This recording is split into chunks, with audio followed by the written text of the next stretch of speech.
Eliza Valdez, clutch in the second set para sa Cool Smashers as they snatched that second set away from the Angels. Down set points 3 times. Nakabawi sila. She got 2 straight points in the end, Eliza Valdez. Let's take a look at some of the highlights of the second set, which was much closer. And of course, AJ, that's going to be in favor of the Angels after they struggled in the first set. Yeah, could have been their breakout set in the entire conference so far for the Gazz Angels to claim a set against Creamline. They were pretty much in control nung simula nung set, no? Kaso nung kalagitnaan, dun umariba yung or umarangkada yung Creamline Cool Smashers, and they were able to even take a lead 16-12 if I remember correctly. Pero biglang napagana ni Cheng yung middles, Panaga and Nunag, able to fire them up towards the end of the set, but it's just that yung passing nila at that last 2 points na hindi nakaset up tuloy ng play ang Petro Gazz Angels, and on the other hand, Creamline Cool Smashers just taking that opportunity with their attack. As we can see, very much still dominant with the attacks yung Cool Smashers, but Angels were able to commit less errors than Creamline, but in the end, it was that passing problem for Gazz Angels that cost them the set. So ang Angels right now, do or die na po sila. They have to win this set. Kung hindi, they will fall down 1-2 sa ating standings. Samantalang ang defending champions, the Cool Smashers, will go up 5-0. Panaga using her left hand. Panaga with a quick push. And what a good start para sa Angels in set number 3 as they get the first point. Panaga adjusting more with the sets and delivering some offensive points. Service, Cheng.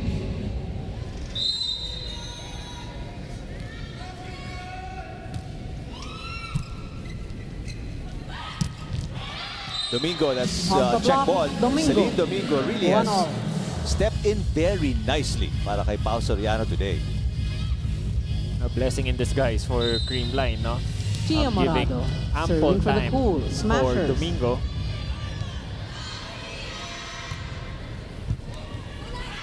Over receive para kay Cruz.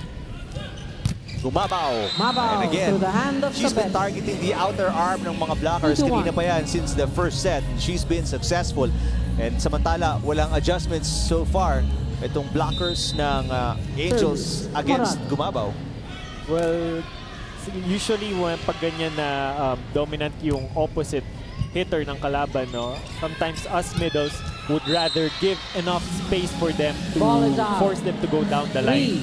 So talagang hinihiwalay namin yung block ng open from the antenna, because someone who can match the power of a good opposite is the defense of the libero. And in the case of Petro Gazz, magaling ang libero nila in Cruz. So she's at the best position, especially if she's defending zone 5. So give enough space. Parang kaming mga blockers, sometimes we will tell the libero, oh, we're gonna let go of the opposite's line shot, no? So bibigay na namin sa iyo. Parang yung ganon, yung ganong rally kanina. The problem is, ang ginagawa ni Gumabaw, patama talaga sa arms. She doesn't go down the line. Well, actually, it's a down-the-line shot. It's just that the arms of the open spikers doesn't have enough gap between the So, antenna. what you mean is dapat ang adjustment nila, ibubukan na namin. ibubukan mo na. Lakihan mo na yung butas. Yeah. Para enough vision for the libero. Makita niya yung parating, yung bola. In the meantime, let's go courtside kay Tours Daza. Eric, Doc, AJ, and volleyball fans, be sure to catch Gia Morado tomorrow at the 2019 All-Star Games happening at Araneta Coliseum. I asked Gia how the training has been so far with her new team as she's going to be playing with Team Kim Chu, and she said okay naman dahil lahat ng teammates niya nag-i-improve kahit 1 month pa lang yung training nila. Not only that, she's excited for the game dahil ang role niya is to facilitate and make her teammates shine. She said it's also nice to play with the girls because she can feel the fun they're having on the court without having the pressure of playing in a semi-professional league. So guys, we'll see you there tomorrow. Also, binanggit rin niya na she's excited to be playing with Aya Laura for the first time. Back to you, Eric and Doc AJ. All right, thank you, Tours. That for sure, a lot of volleyball fans aabangan yan bukas, AJ. 3-5. Definitely. And I don't know if Gretch is playing. I don't know if I'm not mistaken. May post siya kanina sa Instagram na Net pumapalo Panaga, siya serving for the parang hindi siya Angels. nawala sa kondisyon. Let's see, hopefully she's been very busy, Gretchen Ho, so far with other duties for ABS-CBN. As Galanza, down the line, and Galanza, di na na-control Fernando ni Prado. Joey Prado yung palo. There's a net touch called on Abraham. So right now, Creamline not showing Serving any three. complacency here in the third set. Nagpapaulan ng palo, sinimulan ni Gumabaw. And ngayon, Galanza with a serving power for the hit. cool smashers. +1 for Petro Gazz. Well, nung second set, mas maraming errors ang Cool Smashers kontra sa Angels. They continue to have some here sa third set. Clarissa Abraham. By the way, Serving for the Clarissa Angels. Abriam is in the game. She didn't see action para sa Angels nung panalo nila kontra sa Bali Pure. But right now, si Coach Lanyog naghahanap ng mas magandang chemistry on the floor as they're really getting nothing here except 7-4. some 3 points mula sa errors ng Creamline. So far, Gumabaw has been unstoppable from the right side. Something that they can consider, Coach Arnold, na let go of the Michelle line. Gumabaw, And just serving for the let cool Cruz do her smashers. thing defending Gumabaw's down the line attack. Let's see if there's going to be some adjustment there as Cruz again with a good save. Free ball para sa Creamline. Morado goes to Galanza. Galanza has been doing a spectacular Lanza job off the hand ngayong of gabi. Cruz. And she First takes us to our technical first technical timeout in set number 3. Naman ang apat. Petro Cool Gazz. Smashers 8-4 kontra sa Angels.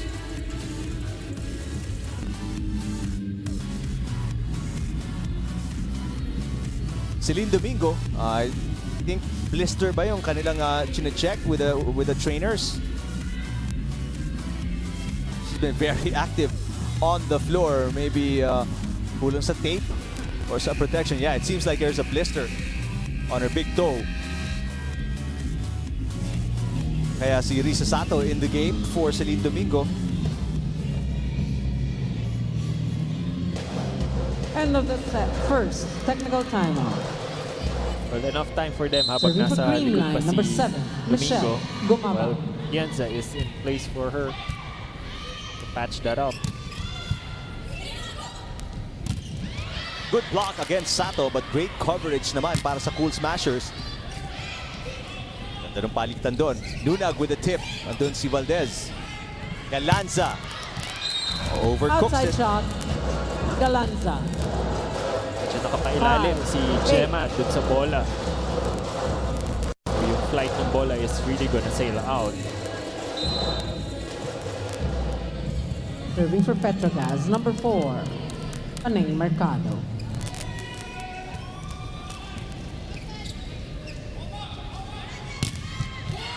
Galanza turned back by Nunag. Big block there for Cherry 6-8. Nunag. So far, we're not seeing a lot of back row attacks for Creamline Cool Smashers for Eliza Valdez. Kaya medyo Service, nadadalian Mercado. yung pag-form ng block for Nunag and Cheng. 2-point game. Oh, that's gonna Well hurt. read by Nagahabol Valdez. sila rito and they Service had a out. chance to make it a 9-6. closer game. Unfortunately, a service error.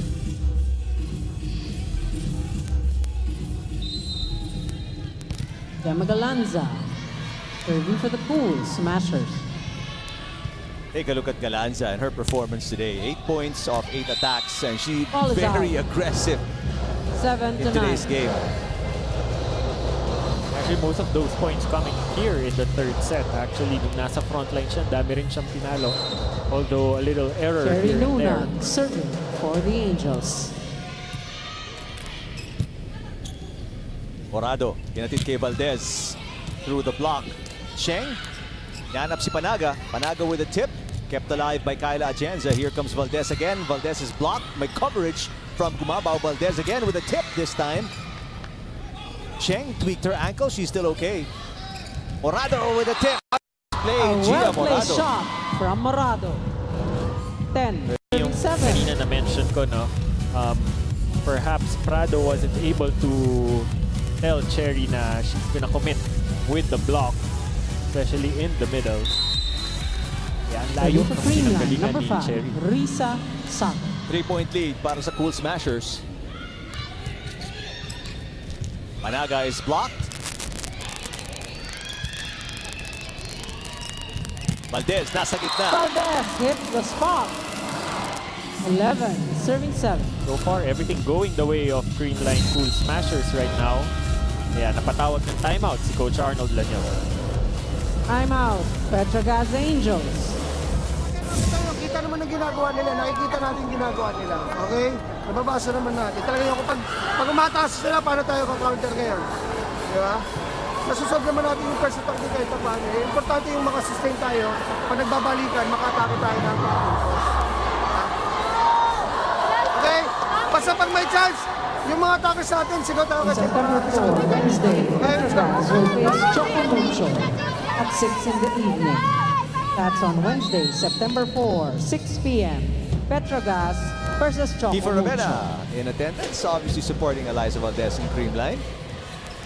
He's back to playing And again. it's also, congratulations, finally the suspension has been lifted. 4 points It's up nice for to see Creamline. Kiefer Ravena back in Isa action. serving. He posted sa Instagram and Twitter then of him already participating in Off the net and the in Prado. national team as Prado 8 to 11. will score. Ganda no adjustment ni Prado, no? Medyo mababa yung set sa kanya. So just went for a roll shot.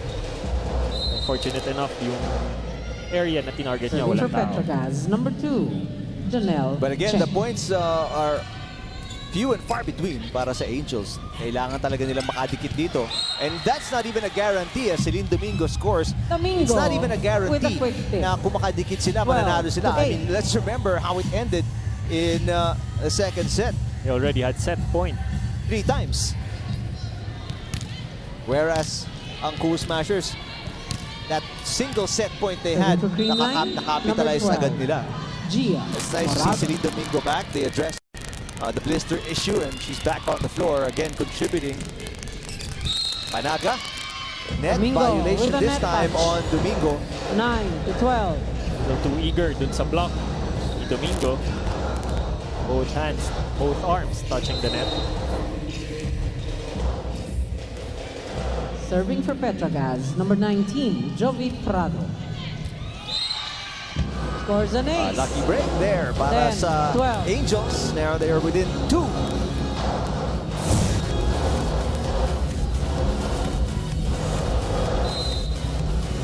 Going for a short ball against Service. Galanda. Prado.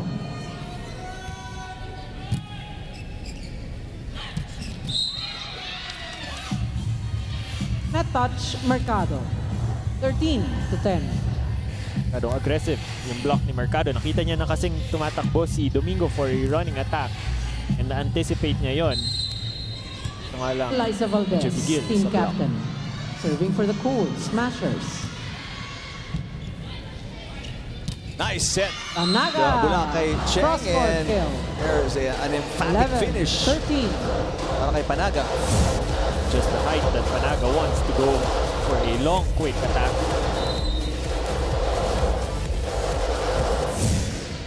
Jeanette Panaga, serving for the Angels Angels. nabubuhayan dito. Fired up by Panaga, of course.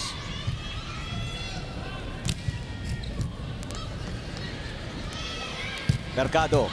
Mercado sees the 1-point game. 12 to 13. Mercado with her signature high elevation. Hindi nagpatinag dun sa mataas na block ni Gumabaw at ni Domingo. Service. We Panaga. see AJ some momentum building sa Angels. Let's see if they can see this through at mag-change favor tayo dito in the third set. Gumabaw. There's Abraham who's Abraham blocked. turned back by Domingo. Ganda ng 14 pwesto to ni 12. Gemma at ni Domingo.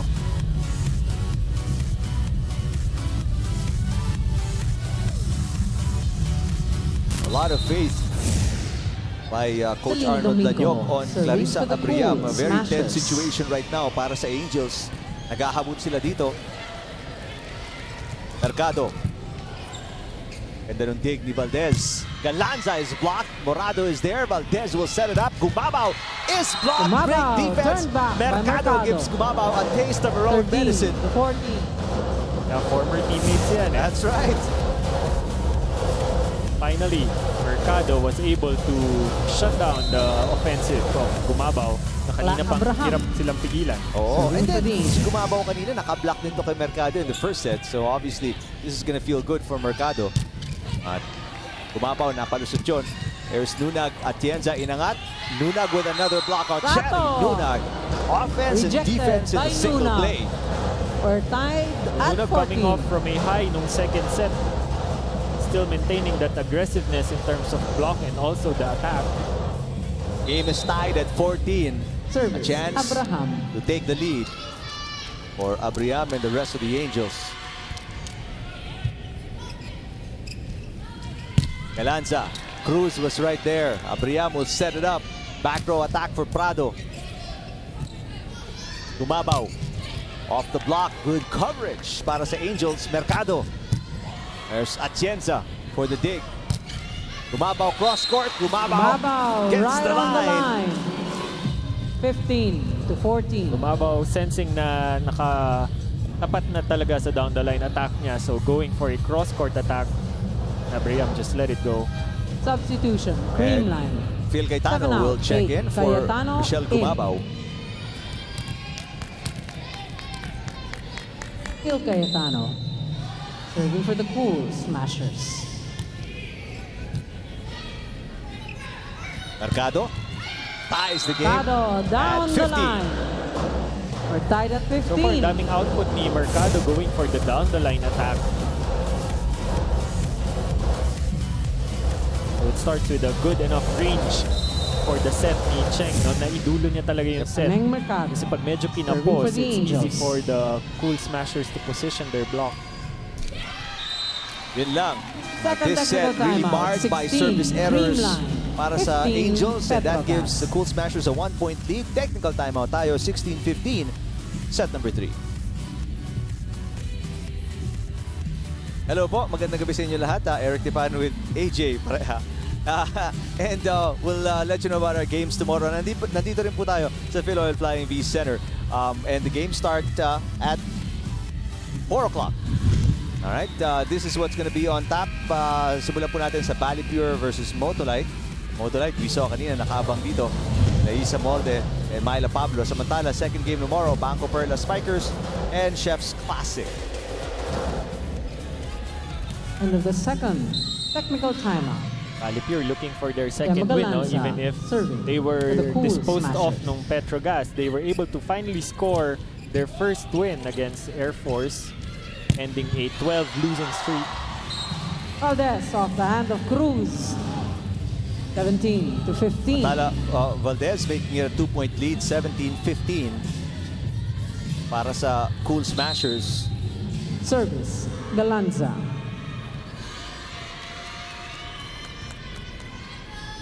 And again, very tense moments para sa Angels. Must keep it close, especially Off the block, towards the Prado. end itong third set. And they do. Jovi Prado with a good attack. 1-point game. Alyssa Layog will come in. Petro Gazz, Para- one out. Paltan muna, 11. papahingin si Cherry Nunag. Layo, in. So once again, it's a point out of a down-the-line attempt Alisa Layo. for the open. Serving for the Angels. So something na pwede nilang gawin while it's working. Valdez. Prado. What a dig para kay Atienza. Panaga. Again, Atienza right there. Valdez. Great effort mula kay Panaga. What a rally. Overset. And there is a net touch, violation on Valdez. We're tied at 17. Coach Arnold is actually already calling for a double touch violation on Gia. Service. Gotta give credit to Layo. Atienza in that rally. Two great digs para kay Atienza. What a serve para kay And she Layo. scores. Petro That's Gazz just the up by sweet spot 1. for the service. And hinahanap talaga nila doon si Valdez as the favor changes. Lalamang ang Angels. They're up by 1. Timeout Timeout. on Cool Creamline. Smashers. Get 1 point, get 1 point 18. Huh? Confident there. Get 1 point, easy point. Huh? Easy, don't mistake. Huh? Happy, man. Huh? On Sunday, tomorrow, 4 p.m., Valley View will face Montolad. At 6 p.m., Bangko Perlas will take on Chef's Classic. One ball, relax, let me relax. Versus And do. Montolad. Confident. 6 p.m., Bangko Perlas versus Chef's Classic. Game Lord. Well, sabi nga, nadinig natin, 1 point. Yun lang talagang hinahabol nila rito. They wanna tie the game. Coach Taibun did. And Creamline.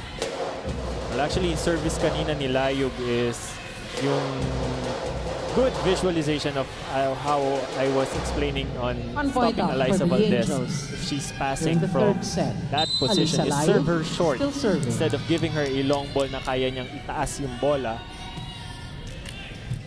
They go for a different target this time. Oh, what soft Sato hands para kay with a Sato. gentle tip. We're tied at 18. Not only does she have that explosive jump, but again, yung palo niya parang yung movement ng arm niya parang papalo, and then last Lisa second Sato just with the serve. deftly touches the ball para lang mahulog. But and she She serves scores in an ace. as well. Pinabayaan ng depensa. Creamline up by Falls 1. right on the line, and 2 straight points para sa Cool Smashers, and they take the lead right back. 19-18. Service. Sato.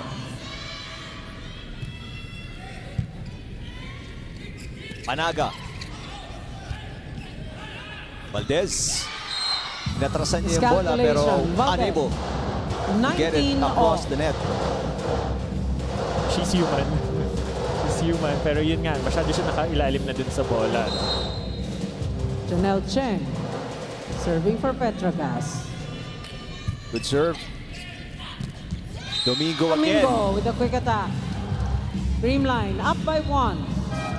Substitution. Creamline 8 out. 7. Gumabaw goes back in. Cayetano giving a lot of good defense. Quality minutes for Creamline. Gia Morado for the serve.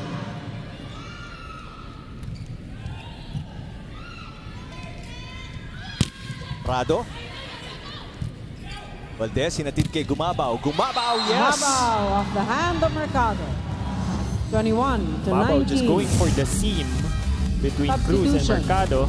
Petro Gazz. Even if 15 it's not out. the 16. her most powerful Sapet hit, it was in. in a good enough spot to cause confusion dun sa defenders. Isabete coming back in. Service. Morado. Crunch time para sa Angels. Panaga with the dump. Morado's been there in the coverage as well para sa Cool Smashers. Valdez Through the block. with a kill. 22 And now to it's a 19. 3-point lead para sa Cool Smashers. Time out. Mapapatawag Petro ng Gazz timeout si Angel. Coach Arnold Lanyog. Ng blocker mo na, ganun lang sa kita. Hindi mo lang sa kita. Okay na. Sustain natin. Kailangan makasustain tayo sa atake. Para nakapasa naman eh. Okay? I-basic mo na lang. Cheng. At least takbo tayo. May tatlong area. Okay? Sige. Kapitan na natin. Ay, receiver ha. Zone 1. Receiver. Zone 1. And again, do or die situation. Para sa Angels, they are down 2 sets and down by 3 in the third set. 22-19 against the defending champions. And not to say na pushovers itong Angels. They are the reinforced conference champions. They're coming off a championship after beating the Cool Smashers 22 to 19 in the finals is the of score the in previous the third set. conference. Creamline on top. Kaya nga, this is Gia a big Morado matchup. serving.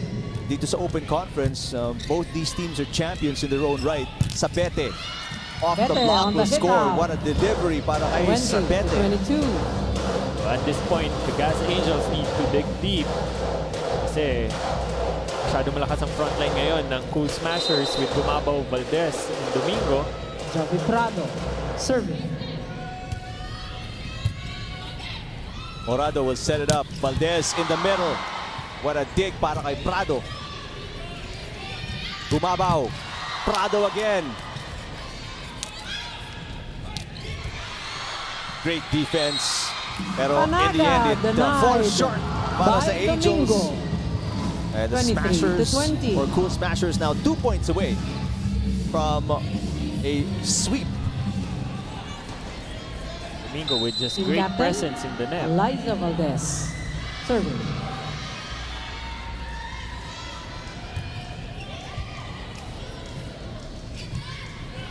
Mercado. Lumabaw.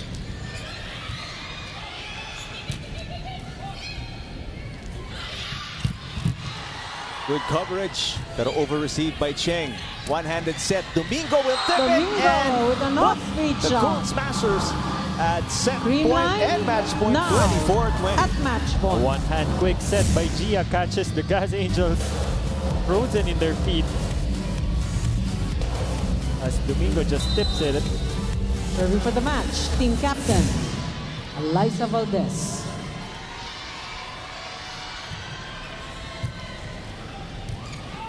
Mercado. Eliza Valdez with a dig. Looking for the win here. The tip by Galanza. Oh, The better using the denied. defense. Cool That's how Smashers the take the Cool third Smashers set and the match. snatched it away 25 from the to Angels. 20. Congratulations to our Cool Smashers for taking this match another in look straight here. sets. 25 to Creamline 19, Cool Smashers still 28 immaculate to 26, and in our 25 open to conference. 20. Dispatching the reinforced conference champs in just 3 sets. A lot of people expected, AJ, it could go longer because nga of the caliber of both teams. But that goes to show you right now kung nasaan ang Cool Smashers and how well they've handled the pressure coming from one of the better teams dito sa ating open conference. Yeah, there were some points that the Gas Angels were able to challenge the reception of Creamline Cool Smashers. But in the end, total team effort with a lot of the players contributing to the cause. Good defense coming from Atienza, good reception. Then Gia doing her own thing as we see the best player of the game. And despite last-minute change sa lineup because of the ankle sprain ni Pao Soriano, Celine Domingo, blister and all, stepped up big para sa Cool Smashers with a great performance today. And look at her numbers. A double-digit output for Celine Domingo in just 3 sets for the Cool Smashers. So that's a big performance coming from her. Again, we'll check the schedule tomorrow. Nandito rin po ulit tayo sa Philoil Flying V Center in San Juan. The game start at 4 p.m. Bali Pure versus Motolite. And then, right after that, ihatid po namin sa inyo ang bakbakan sa pagitan ng Banco Perla Spikers and Chefs Classics. So, abangan po ninyo yan. All live tomorrow mula dito sa Philoil Flying V Center. Eliza Valdez with 15 points, top scoring para sa Creamline Cool Smashers as she brings Creamline 5-0, AJ, at samantala babagsak naman to 1-2 ang Petro Gazz Angels. Yeah, so it's still a long tournament for us. It's double round robin.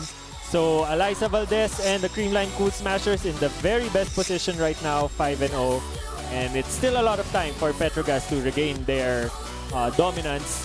Back to the drawing board for them. Thanks to our director, Abet Ramos, for Tours Daza. And my partner, AJ Pareja. I'm Eric Tipan. Thank you for watching.